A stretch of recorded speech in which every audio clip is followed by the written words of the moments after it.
என்ன பார்க்க போகிறோன்னா நம்மளோட தக்காளி செடி தான் ஃப்ரெண்ட்ஸ் பார்க்க போகிறோம். நான் லாஸ்ட் டைம் சொல்லியிருந்தேன் தக்காளி செடி நான் வச்சுருக்கிறேன்னு சொல்லியிருந்தேன் ஃப்ரெண்ட்ஸ்.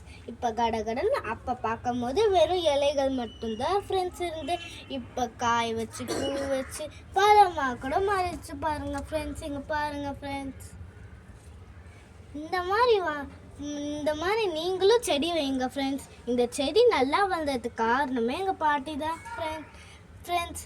ஏன்னா எங்கள் பாட்டி ஆட்டு வச்சுருக்காங்க ஃப்ரெண்ட்ஸ். அதில் ஆட்டு புழுக்கெலாம் எடுத்து எங்கள் பாட்டி ஒரு கவரில் போட்டுருவாங்க. அது ஒரு உரமாக மாறும் ஃப்ரெண்ட்ஸ். அந்த உரம் தான் இந்த செடி மண்ணுங்களுக்கெலாம் ரொம்ப தேவை ஃப்ரெண்ட்ஸ். நீங்கள் அந்த ஆட்டு புழுக்கெல்லாம் போட்டிங்கன்னா நல்லா செடி வளரும் ஃப்ரெண்ட்ஸ்.